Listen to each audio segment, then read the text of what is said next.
Hi hello friends, welcome back to the channel. ಇವತ್ತಿನ recipe ಬಂದು ತರಕಾರಿ ರವೆ ಉಪ್ಪಿಟ್ಟು. ಇದನ್ನು ಹೇಗೆ ಮಾಡೋದು ಅಂತ ನೋಡೋಣ ಬನ್ನಿ. ಬೇಕಾದ ಸಾಮಗ್ರಿ: 2 ಈರುಳ್ಳಿ, 4ರಿಂದ 5 ಹಸಿಮೆಣಸಿನಕಾಯಿ, 100 ಗ್ರಾಮ್ ಉಪ್ಪಿಟ್ಟು ರವೆ, 1 ಟೇಬಲ್ ಸ್ಪೂನ್ ಜೀರಿಗೆ, ಅರ್ಧ ಟೇಬಲ್ ಸ್ಪೂನ್ ಸಾಸಿವೆ, 1 ಟೇಬಲ್ ಸ್ಪೂನ್ ಕಡಲೆಬೇಳೆ, 1/4 ಕಪ್ ಹೆಚ್ಚಿದ ಬೀನಿಸು, 1/4 ಕಪ್ ಹೆಚ್ಚಿದ ಕ್ಯಾರೆಟು, ನೆನೆಸಿದ ಬಟಾಣಿ ಸ್ವಲ್ಪ, ರುಚಿಗೆ ತಕ್ಕಷ್ಟು ಉಪ್ಪು, ಕರಿಬೇವು ಸ್ವಲ್ಪ, ಅರ್ಧ ನಿಂಬೆ ಹೋಳು, ಕೊತ್ತಂಬರಿ ಸೊಪ್ಪು ಸ್ವಲ್ಪ, ಅರ್ಧ ಟೊಮೆಟೊ, ತೆಂಗಿನಕಾಯಿ ತುರಿ ಸ್ವಲ್ಪ, ಎಣ್ಣೆ. ಹೇಗೆ ಮಾಡೋದು ಅಂತ ನೋಡೋಣ ಬನ್ನಿ. ಒಂದು ಪಾತ್ರೆಗೆ ರವೆಯನ್ನು ಹಾಕ್ಕೊಳ್ತಾ ಇದ್ದೀನಿ. ಸೊ ಇದನ್ನು ನಾವು ಕೆಂಪಾಗೋವರೆಗೂ ಚೆನ್ನಾಗಿ ಹುರ್ಕೊಳ್ಬೇಕು. ಅದು ಘಮದ ಪರಿಮಳ ಬರಬೇಕು, ಅಲ್ಲಿವರೆಗೂ ಇದನ್ನು ಚೆನ್ನಾಗಿ ರೋಸ್ಟ್ ಮಾಡೋಣ.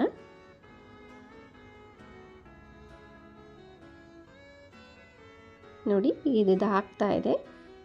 ಸೊ ಇದನ್ನು ಆಲ್ಮೋಸ್ಟ್ ಆಗಿದೆ, ತೆಗೆದಿಟ್ಕೊಳ್ಳೋಣ. ಸೊ ಇವಾಗ ಇನ್ನೊಂದು ಪಾತ್ರೆಗೆ ಎಣ್ಣೆಯನ್ನು ಹಾಕ್ಕೊಳ್ತಾ ಇದ್ದೀನಿ. ಸಾಸಿವೆ, ಜೀರಿಗೆ ಎರಡು ಒಟ್ಟಿಗೆ ಹಾಕ್ಕೊಳ್ತಾ ಇದ್ದೀನಿ.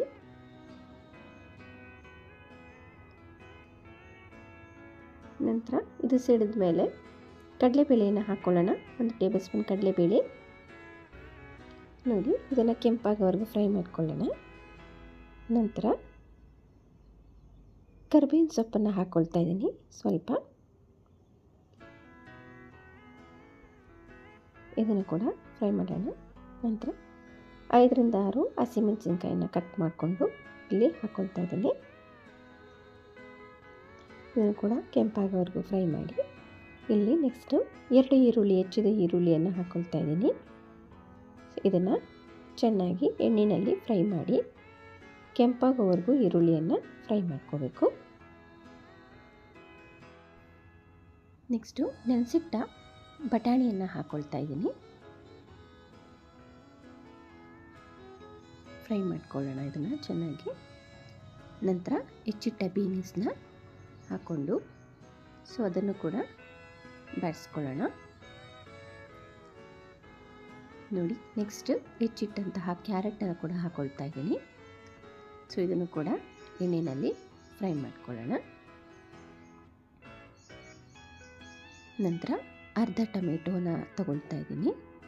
ಸೊ ಇದನ್ನು ಕೂಡ ನಾವು ಫ್ರೈ ಮಾಡ್ಕೋಬೇಕು ಚೆನ್ನಾಗಿ. ಎಣ್ಣೆಯಲ್ಲಿ ಆಲ್ಮೋಸ್ಟ್ ಅದು ಬೆಂದೋಗಬೇಕು ಆ ರೀತಿಯಾಗಿ. ಸೊ ಇದನ್ನು ಸಾಫ್ಟ್ ಆಗೋಕ್ಕೋಸ್ಕರ ನಾನು ರುಚಿಗೆ ತಕ್ಕಷ್ಟು ಉಪ್ಪನ್ನು ಇಲ್ಲಿ ಇವಾಗಲೇ ಹಾಕ್ಕೊಳ್ತಾ ಇದ್ದೀನಿ. ಸೊ ತರಕಾರಿ ಎಲ್ಲ ಸಾಫ್ಟಾಗಿ ಬೇಯುತ್ತೆ ಉಪ್ಪನ್ನು ಬೇಗ ಹಾಕ್ಕೊಳ್ಳೋದ್ರಿಂದ. ಇಲ್ಲಿ ನೋಡಿ, ನಾನೀಗ ಬಿಸಿ ನೀರನ್ನು ಹಾಕ್ಕೊಳ್ತಾ ಇದ್ದೀನಿ.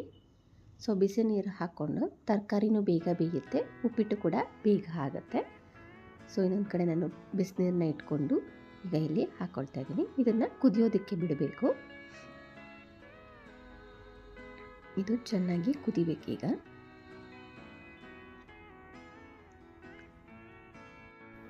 ನೋಡಿ, ಇವಾಗ ಇದು ಚೆನ್ನಾಗಿ ಕುದೀತಾ ಇದೆ. ಸೊ ಈಗ ನಾವು ಕಾಯಿ ತುರಿಯನ್ನು ಹಾಕ್ಕೊಳ್ಳೋಣ.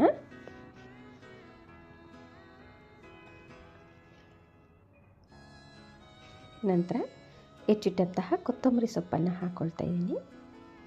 ಸೊ ಇದನ್ನು ಚೆನ್ನಾಗಿ ಮಿಕ್ಸ್ ಮಾಡಿಕೊಂಡು ಸ್ವಲ್ಪ ಕುದಿಯೋದಕ್ಕೆ ಬಿಟ್ಬಿಡಿ. ಈ ರೀತಿ ನೀವು ಉಪ್ಪಿಟ್ಟನ್ನ ಮಾಡಿಕೊಡೋದ್ರಿಂದ ಉಪ್ಪಿಟ್ಟು ತಿಂದೇ ಇದ್ದವರು ಕೂಡ ಉಪ್ಪಿಟ್ಟನ್ನ ತಿನ್ನೋದಕ್ಕೆ ಸ್ಟಾರ್ಟ್ ಮಾಡ್ತಾರೆ. ನಾನು ನೋಡಿ ಇಲ್ಲಿ ಅರ್ಧ ಹೋಳು ನಿಂಬೆ ರಸನ ಹಾಕ್ತಾಯಿದ್ದೀನಿ.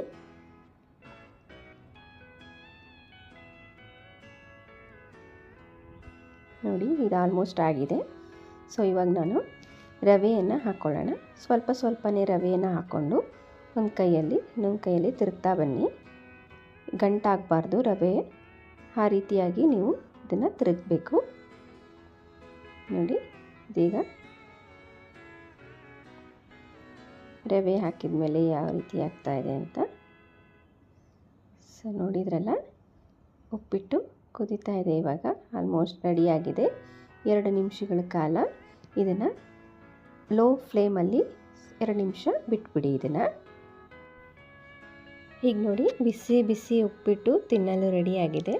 ಸೊ ನೀವು ಕೂಡ ಮನೆಯಲ್ಲಿ ಟ್ರೈ ಮಾಡಿ ನಿಮ್ಮ ಅನಿಸಿಕೆ ಅಭಿಪ್ರಾಯವನ್ನು ಕಮೆಂಟ್ಸ್ ಮಾಡಿ ತಿಳಿಸಿ.